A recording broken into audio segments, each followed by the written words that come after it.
Hello, hello, good morning. It's Monica from Life is Art, and this is the Thursday 10 a.m. technique at the Down East Online Crop.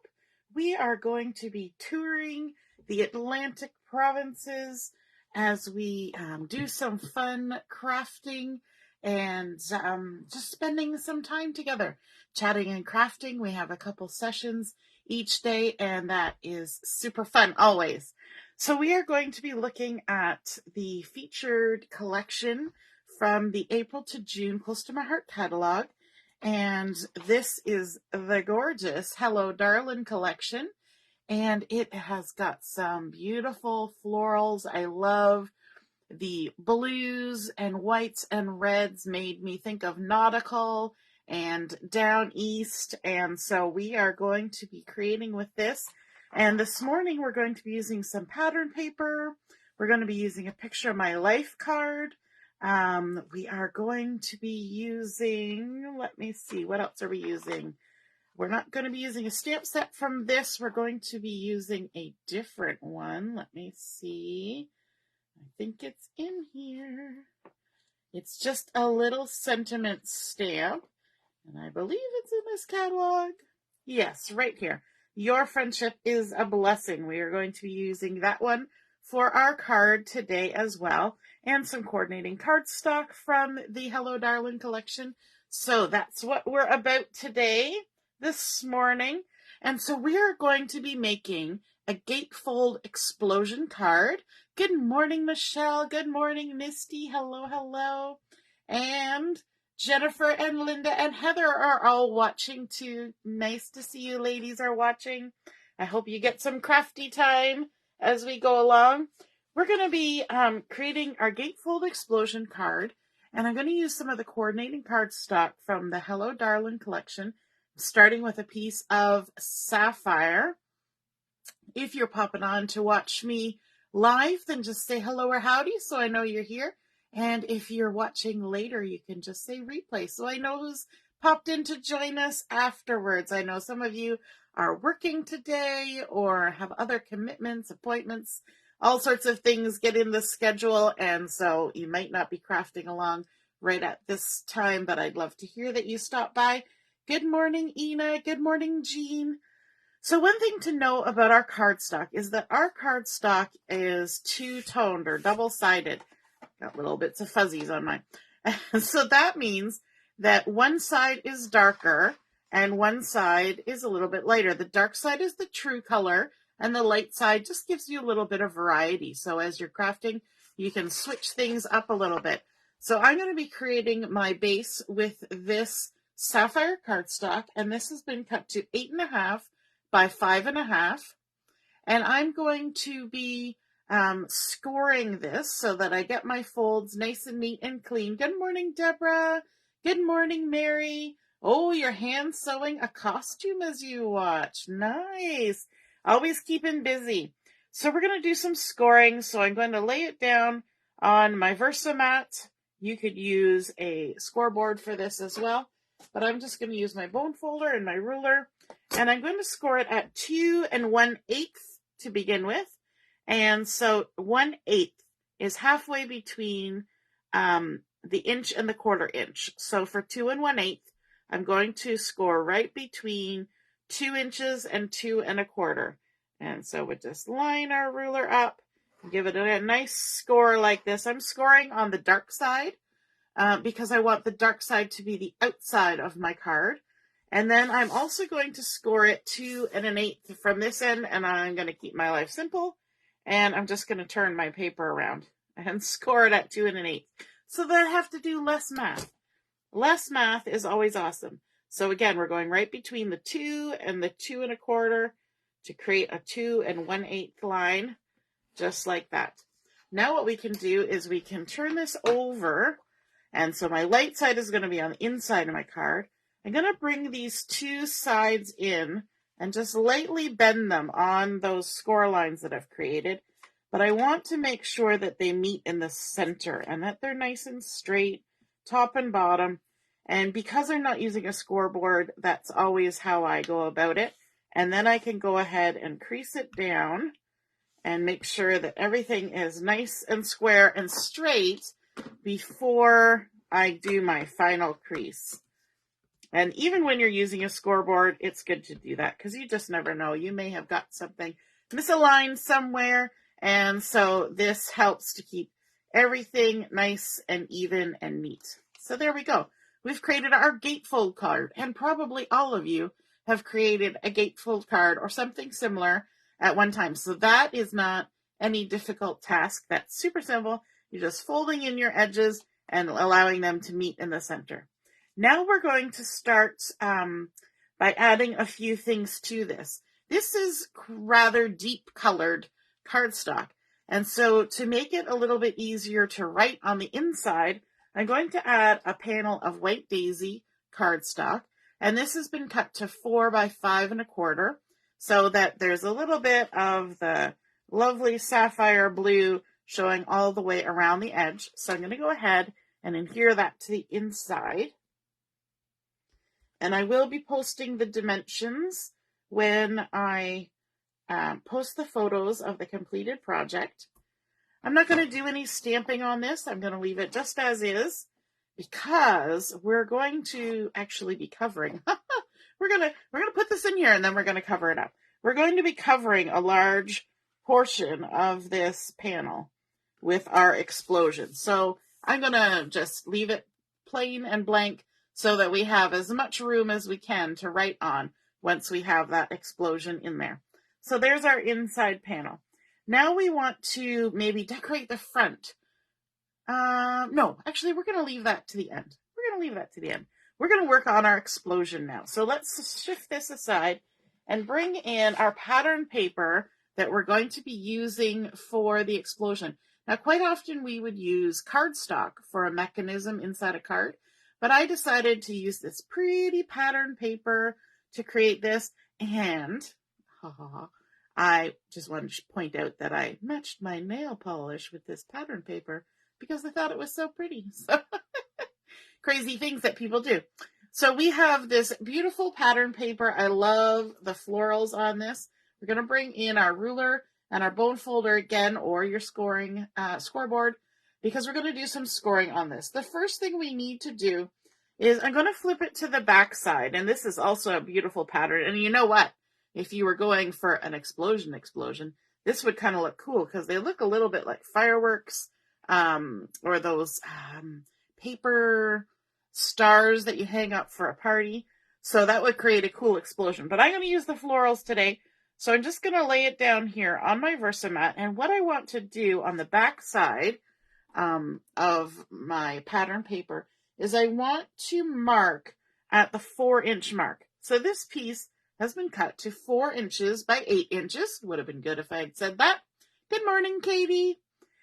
So this is 4 inches by 8 inches. And I'm going to mark it in the center at 4 inches. And I'm going to try and get a good mark on there so that I can actually see it. It's hard sometimes with pattern paper. Then what I want to do is I want to go back to my front pattern and I want to score some vertical lines. I've got it lined up here so that my 8-inch length is going horizontally, and I'm going to score it at 2 inches. So just line it up, score it at 2 inches, and then we're going to come over here and we're going to score it at 6 inches. And the great thing about the Versamat is you can really get a nice straight line on your ruler because you've got those wonderful lines on the Versamat. So we've scored it at 2 inches and 6 inches. And now what we want to do is we want to go back to the back side where we can see those marks we created. Hopefully we can see them. And we're going to create some diagonal score lines. And that's why we need to be able to see those marks. Although I am kind of lining it back up on my mat, I don't really need to, because what I'm going to do is I'm going to create diagonal lines. And the first thing I want to do is create a diagonal line from the upper left corner down to this mark in the center at the bottom. Okay, so we're going to go across like this. And I find it's easiest if I line my scoring tool up with the center line, and then I can just pivot my ruler until it gets to that point. And then we can go ahead and score that.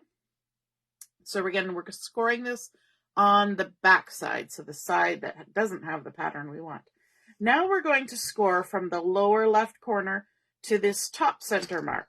So again, I'm going to just go ahead and put my bone folder on that mark, and then I can pivot my ruler around on that stationary spot and go ahead and create that diagonal line. So now we've created an X over here. We're going to do the same thing on this side. We're going to go from the top right corner to the bottom center line. And look at that, it actually lines up with that diagonal line on my Versamat. So let's pivot and score. And then we can go this way, line up with that center, and we're going to go down to the lower right corner, just like that. Okay, so now we can get rid of that. We keep our bone folder because we'll need that for creasing. And what we want to do first is we want to come over here to the, to the back side. Come to the front side, come to the back side.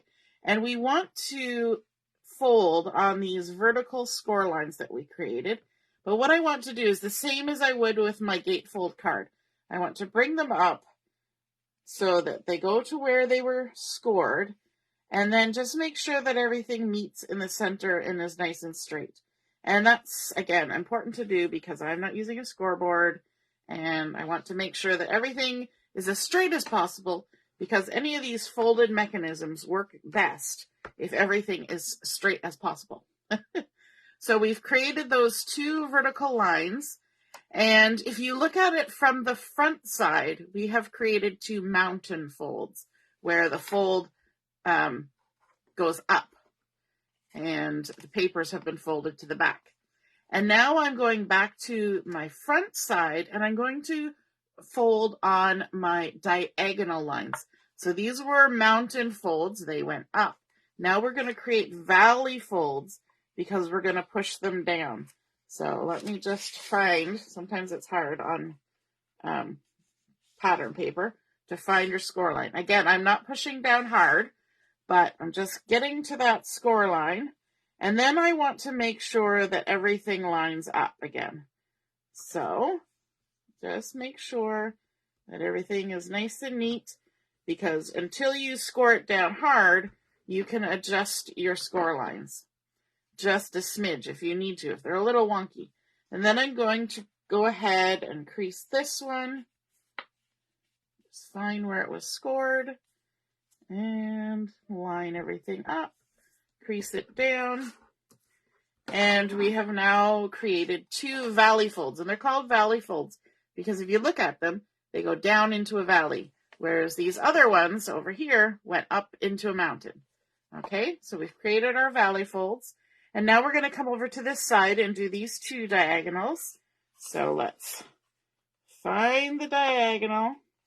The other reason why I have to kind of look at it carefully when I'm folding is because I didn't use a scoreboard, my score lines are not as deep as you would with a scoreboard, because I'm not pushing into a little groove. I'm pushing against a flat surface with my Versamat. And so I don't get as deep of a score line. If you use a scoreboard, you're going to get a deeper score line and it will just like tickety-boo, fold over, no problem. But sometimes I have to go searching for mine. So there we go. Making sure everything is nice and straight. And we have now created our X diagonal folds on this side. Pardon me. So now when you look at this, because you have created the mountain folds and the valley folds, it should automatically start to fold and make a shape. But what we want to do is we want to put our fingers here at the 2 and 6 inch score lines. And we're going to kind of pull our fingers in together like this. And you will see, and I can even do it from below so you get a better view. As I pull those in, you will see our little diamond shape forming. It just kind of does it automatically because we've creased and folded our score lines the proper direction, and then you're just going to push it right down. So let me show you that again. We've got our score lines, and we're going to use those 2 and 6 inch lines. We're going to just squeeze, squeeze, squeeze, and bring them into the center, and it's all just going to fold right down into a pretty little diamond shape, just like that.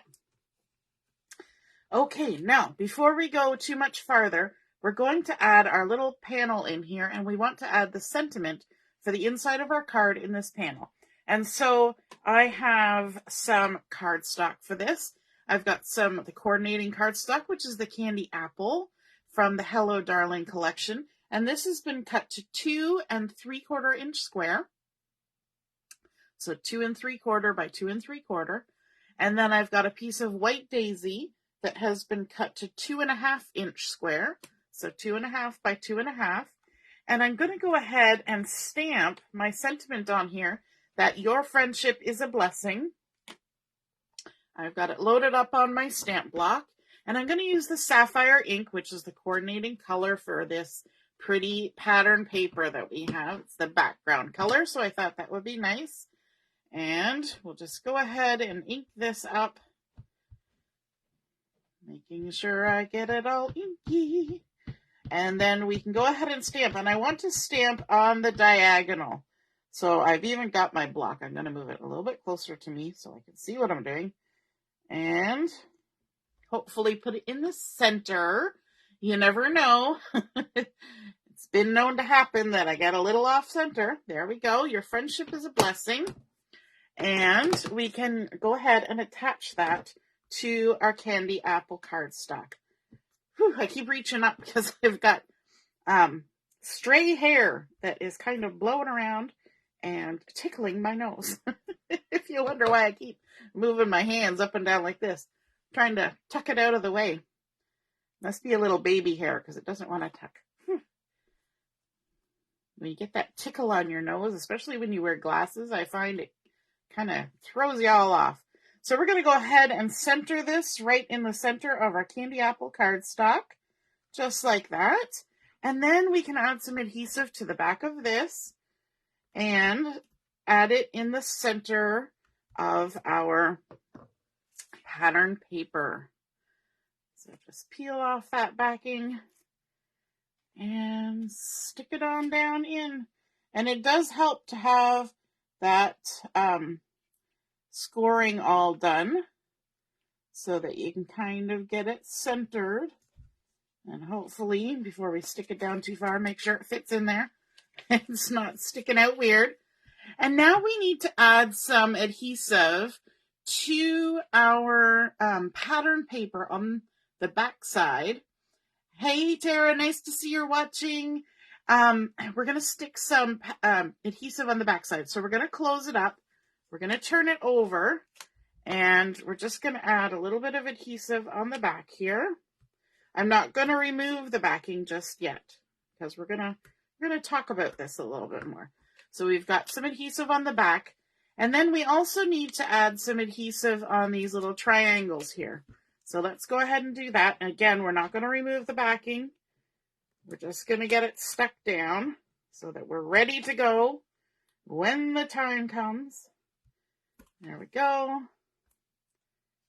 And this side like that. However you'd like to put it on there. Okay. So when we're doing this, we need to make sure that we've got our sentiment vertical, that it's the right way up. We wouldn't want to get it all stuck into our card and then realize that our sentiment was upside down. That would be sad. So what we're going to do is we're going to close it all up. We've made sure that our sentiment was the right way up. And we're going to make the point at the top go right up to the top of our white daisy cardstock.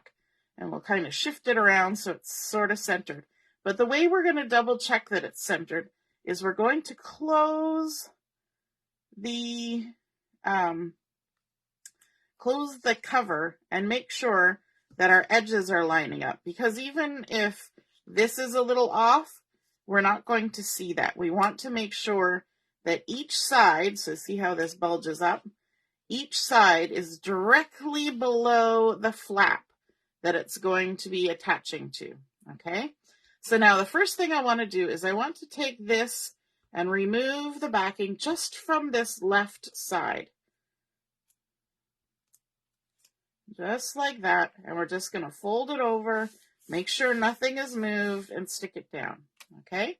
So now we've got the one side.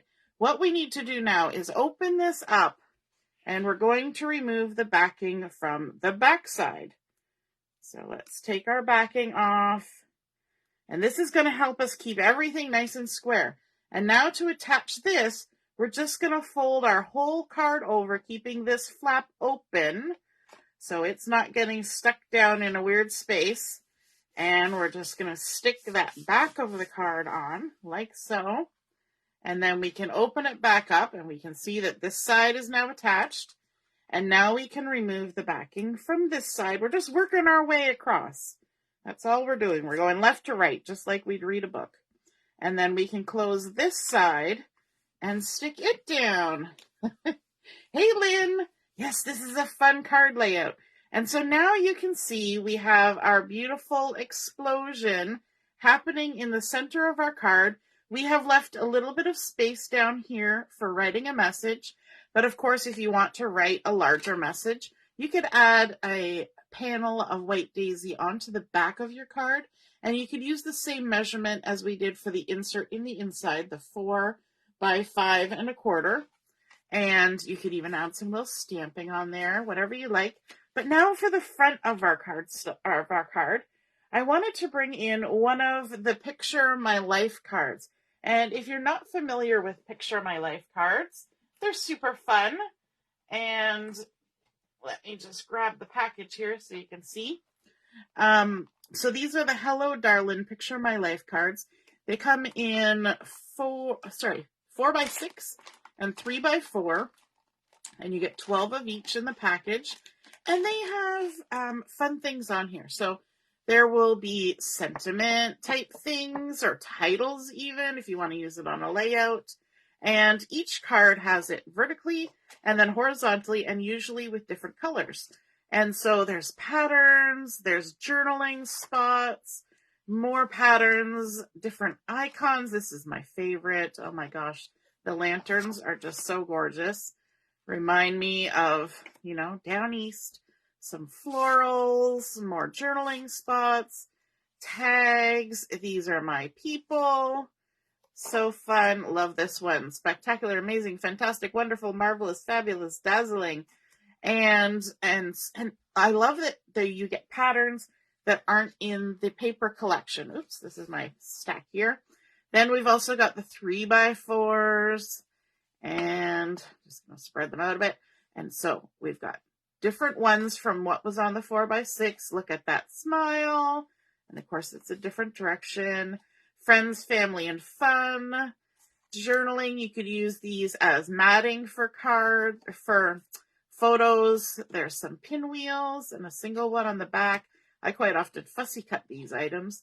Another little journaling spot, a beautiful basket. So many pretty patterns and colors. And these I like too because quite often they're a smaller scale than what you would get on a full piece of paper. So I have pulled one of those 3 by 4 Picture My Life cards out to use as the front of my card, which is fabulous. So if you're a card maker and not a scrapbooker, you can use these too, and use them as card fronts or as layering pieces. So I'm using this one that says, Life is a Picnic with You, which I thought went really good with Your Friendship is a Blessing. And I wanted to do a little bit of layering. So this is a 3 by 4 Picture My Life card, and I have cut a 3 1/8 by 4 1/8 piece of white daisy, and I'm just going to go ahead and adhere those two together. This makes really quick work of decorating your cards when you use a Picture My Life card, because your sentiment's already on there. There's already some plaid on there. There's not a lot you have to do to it, but I'm just going to layer up some papers and create a little bit more of a focal point. And then I've also got this pattern paper from the Hello Darlin collection. The back side are these fun red and white stars. But this is a nice small scale plaid using the sapphire and the candy apple and the white. And this has been cut to, let me double check, 3.5 by 4.5. And I'm going to just center this on here. Easy peasy, we're just layering it up. That's also one of the reasons why I didn't use cardstock to create that explosion mechanism, because the pattern paper is a little bit smaller weight or lighter weight, and I already knew I was going to add some bulk with some other layers. We've got lots of cardstock and fun things happening, so we didn't need too much extra bulk inside the card. And we're going to just go ahead and center this on here. I'm just going to flip it right over so that I can see where to add my adhesive, because I'm only going to add adhesive on one side. We don't want our gatefold card to be stuck shut by our front. And by laying it right on top, we can determine where we need to place that adhesive. So there we go. Let me know in the comments, have you made an explosion card like this before? And if you did, what occasion did you use it for? I think this one is kind of nice because it can be for any occasion. It's just, you know, telling somebody they're a blessing and that you enjoy having them in your life. Now, I didn't pull out any bling for this, and I'm thinking some kind of embellishment might be nice on here. I might keep it a little bit simple though. So let me grab my black and white dots. Those are kind of my go-tos because they go with pretty much anything. Lynn says she puts confetti inside her explosion cards. Ooh, you like to surprise people. Because those ones have to come with a warning that says, open it over the trash so that you don't get a mess on your floor, right? So I'm just going to use a few of these little stars. Let me grab this sheet. I'm going to use the white ones because I think that'll show up nice. And let's just lift it up with our piercing tool. We're going to put one up here. Just adds a little bit of shine. And we'll add a medium and a small. Just like that. Life is a picnic with you. Isn't that such a nice sentiment? Again, you can add a panel on the back if you need to write more inside your card. But there we have created our gatefold explosion card, starting with our sapphire card base using the dark side on the outside, layering it up with some pattern paper from the Hello Darlin collection, a little bit of white daisy, a picture my life card from Hello Darlin, and some white dots from the black and white dot package. Then we open it up for that fun reveal of the explosion with that beautiful floral paper. I think it's so pretty. Even the backside of our plaid looks nice with it, with that nice red and white stars happening. And we've layered up our candy apple red and our white daisy stamping. Your friendship is a blessing with our sapphire ink, so it's all matchy-matchy. And we've got a nice little spot here to write our message. Or again, we can move to the backside for an extended message. I hope you guys enjoyed seeing this card come together, and if you give it a try, take a picture, post it in the comments where I post the photo, and I would love to see it. I get so much pleasure out of seeing all of your artwork. So be sure to share, and we take a look at the challenges and the first game that's been posted. We will be back on at noon for Chat and Craft. We'll see you then. Toodaloo. Bye.